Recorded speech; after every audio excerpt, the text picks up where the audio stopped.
Halo guys, jumpa lagi dengan channel Masno22. Sebelum kita lanjut ke ceritanya, jangan lupa yang belum subscribe di subscribe, like, dan komen videonya ya. Terima kasih. Dini hari berikutnya, penguasa istana memanggil lebih dari 10 orang suci dan menunggu Chen Ping.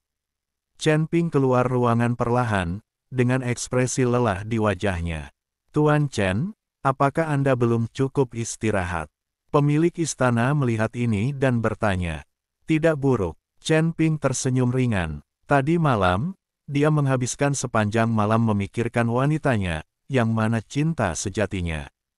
"Kamu bisa berangkat sekarang. Seharusnya tidak ada bahaya di sepanjang jalan." Lan Yingying, murid luarnya dan para biksu yang telah lulus ujian sudah berangkat kemarin. "Saya meminta mereka untuk meninggalkan rambu di sepanjang jalan. Anda hanya perlu mengikuti rambu tersebut, agar tidak banyak bahaya." "Saya," kata pemilik istana kepada Chen Ping. Chen Ping mengangguk. Dia tahu bahwa murid luar itu hanyalah umpan meriam dan merupakan garda depan yang membuka jalan. Namun tidak ada yang bisa kita lakukan, perkembangan suatu sekte selalu membutuhkan pengorbanan. Setelah mengucapkan selamat tinggal kepada penguasa istana, Chen Ping berangkat bersama Binglu dan yang lainnya. "Kami telah mencapai titik paling selatan di wilayah selatan. Tapi arah awal Chen Ping dan yang lainnya sebenarnya berlanjut ke selatan. Batas kekacauan dunia surga dan manusia terlihat, mungkinkah daerah kutub berada dalam kekacauan?" "Tuan Chen, istana Guanghan kita tidak jauh di selatan. Masih ada ribuan mil dari sini menuju perbatasan kekacauan." Binglu mengikuti Chen Ping dan berkata, "Seperti kata pepatah, Wangshan adalah perlombaan menuju kematian. Kelihatannya sangat dekat, namun nyatanya masih jauh."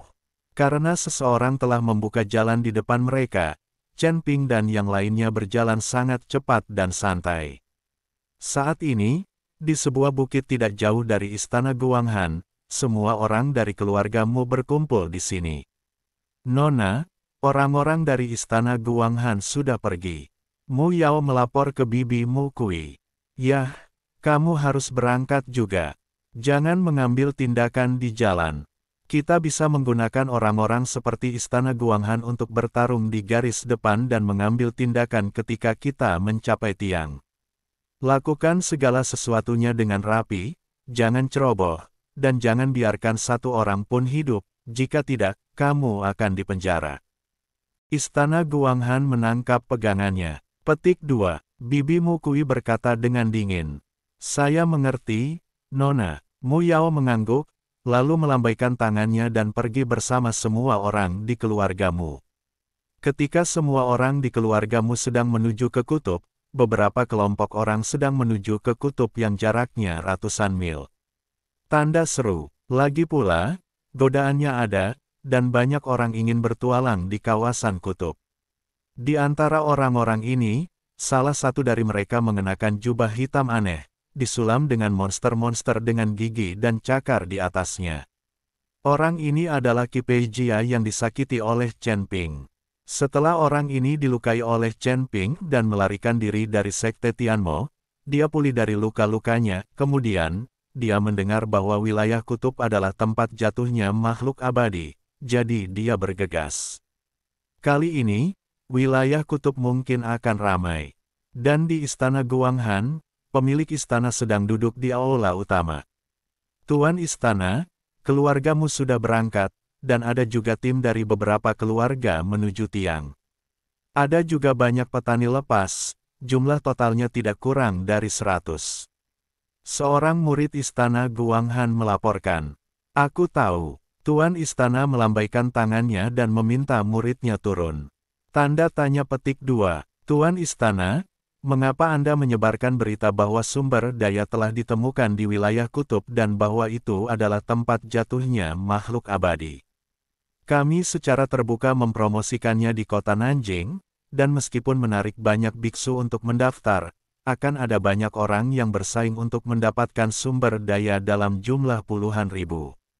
Seorang murid di sebelah kepala istana bertanya dengan bingung. Pemilik istana tersenyum tipis, izinkan saya bertanya. Dibandingkan dengan kekuatan istana Guanghan dan keluargamu, siapa yang lebih kuat? Murid istana Guanghan itu tertegun, lalu menggelengkan kepalanya, saya tidak tahu. Kepala istana tahu bahwa murid ini tidak berani berbicara, jadi dia berkata, istana Guanghan kami baru saja dimulai, dan kekuatan murid di sekte tersebut masih terlalu rendah, dan tidak ada cara untuk bersaing dengan keluargamu. Alasan saya menyebarkan berita ini adalah untuk menimbulkan kekacauan di kawasan kutub.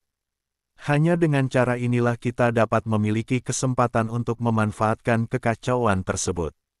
Setelah pemilik istana selesai berbicara, sudut mulutnya sedikit terangkat dan dia tersenyum. Chen Ping saat ini sedang dalam perjalanan ke daerah kutub bersama ribuan orang suci. Dia tidak tahu bahwa akan ada begitu banyak orang yang datang ke daerah kutub. Itu adalah perjalanan yang mudah, dan mereka semakin dekat ke kutub.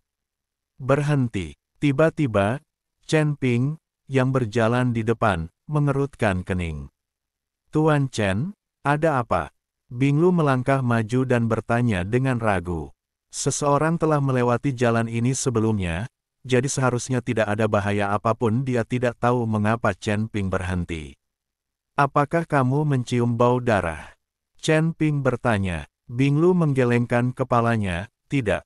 Orang suci lainnya juga menggelengkan kepala, tidak ada yang mencium bau darah. Chen Ping menutup matanya sedikit, dan kesadarannya langsung menyebar. Dalam sekejap, segala sesuatu dalam jarak beberapa mil ditutupi oleh kesadaran ilahi. Tapi tidak ada bahaya, begitu pula makhluk hidup apapun. Aneh, saya selalu merasa udaranya dipenuhi bau darah. Kok tidak ada apa-apa di sana? Chen Ping mengerutkan kening dan melihat sekeliling. Tuan Chen, seharusnya tidak terjadi apa-apa.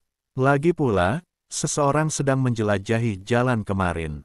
Kata Binglu. Mungkin aku terlalu sensitif. Kalian semua, harap jaga jarak dan waspada.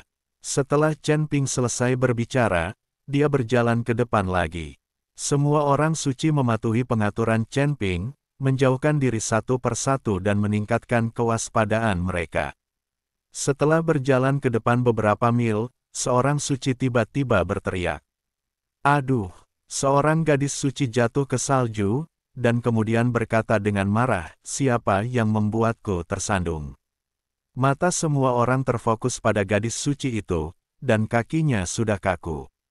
Tangannya terlihat dari salju. Melihat pemandangan ini, hati semua orang tiba-tiba menegang, dan Chen Ping bahkan melompat dan mendarat di samping orang suci itu. Segera setelah Chen Ping bertepuk tangan, gelombang panas menyapu dan salju langsung mencair. Setelah terus meleleh, tubuh seorang wanita terungkap. Ini adalah murid luar kami dari istana Guanghan. Ketika seorang suci melihat tubuh wanita itu, dia langsung berseru. Chen Ping melihat tubuh kaku wanita itu dan bekas luka di tubuhnya, terlihat jelas dia meninggal karena serangan. Tuan Chen, apa yang terjadi? Binglu bertanya dengan cemberut. Chen Ping tidak berbicara, tetapi melihat sekeliling sambil berpikir, dan kemudian aura di tubuhnya meledak, dan angin kencang tiba-tiba menyapu. Salju di sekitarnya tertiup ke seluruh langit oleh angin kencang. Segera, salju terhempas, dan tubuh kaku terlihat. Mayat-mayat tergeletak berantakan. Ada murid luar dari istana Guanghan, serta para biksu yang telah lulus ujian. Mati, kalian pasti tahu kalau tempat ini masih agak jauh dari kutub. Orang-orang ini bahkan belum sampai ke kutub, dan mereka semua sengsara.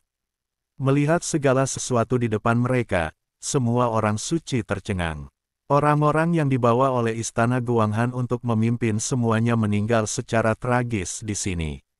Siapa itu? Siapa yang melakukannya? Kemarahan muncul dari mata Binglu. Begitu banyak orang yang terbunuh, Binglu merasa hal itu pasti dilakukan oleh sekte tertentu. Chen Ping hanya melihatnya sekilas, menggelengkan kepalanya dan berkata, orang-orang ini tidak dibunuh oleh manusia, tetapi bertemu monster. Apakah ada monster kuat di tempat ini? Monster yang sangat kuat. Binglu sedikit mengernyit, berpikir dalam-dalam. Sister Binglu, bukankah ada binatang awan melangkah salju di daerah kita? Seorang suci tiba-tiba berbicara. Binatang awan melangkah salju sudah lama tidak terlihat. Bukankah dikatakan sudah punah? Binglu berkata dengan bingung. Apa itu binatang awan melangkah salju? Chen Ping tidak tahu banyak tentang monster di sini. Itu adalah monster-monster yang mirip dengan cheetah. Ia bergerak sangat cepat dan berukuran besar.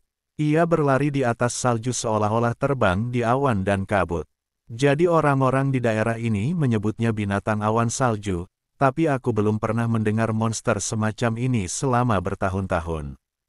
Lulus, Binglu menjelaskan kepada Chen Ping. Setelah Chen Ping mendengarkan, dia jatuh dalam waktu singkat, dan kemudian melambaikan tangannya, pergi, kita dengan cepat lewat di sini, tidak ada yang bisa memindahkan tubuh ke sini. Kata-kata Chen Ping membuat perawan ini gugup, tetapi mereka semua mendengarkan Chen Ping. Tetapi di Chen Ping, mereka hanya mengambil beberapa langkah ke depan, dan tiba-tiba posisi bergetar. Lihat saja dari gunung bersalju tidak jauh di depan, bangkit dari langit, 5 monster bergegas dengan kecepatan yang sangat cepat. Monster-monster ini cepat, dan salju menjadi kabut salju di bawah kaki mereka, dan itu benar-benar rata-rata dengan awan. Langkah dalam binatang salju, itu benar-benar binatang awan salju, ini merepotkan. Ketika Binglu melihat ini, wajahnya berubah tiba-tiba. Perawan lainnya juga pucat, dan pedang es langsung kental di tangannya. Sebelum tiang, saya menemukan monster yang kuat ini, yang terlalu sial.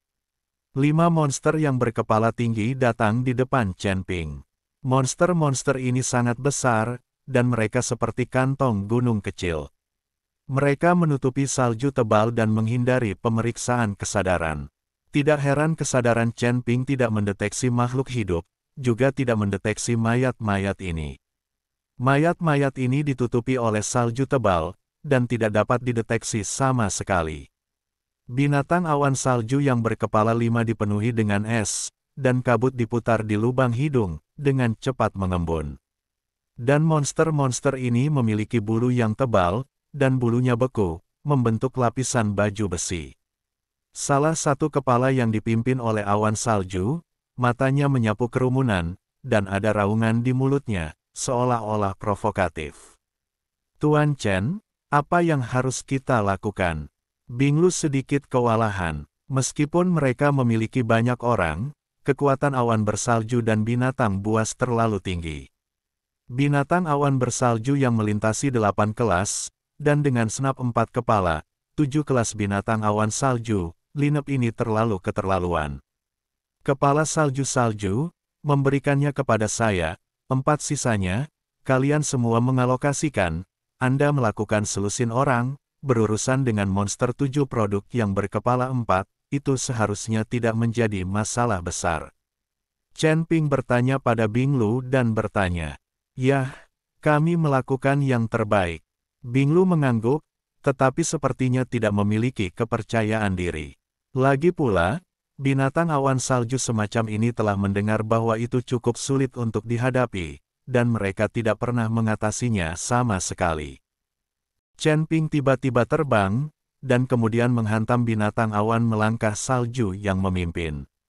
Binatang awan yang melangkahi salju itu meraung, tanah bergetar, retakan muncul satu demi satu, dan suara yang memekakkan telinga membuat kehampaan terdistorsi.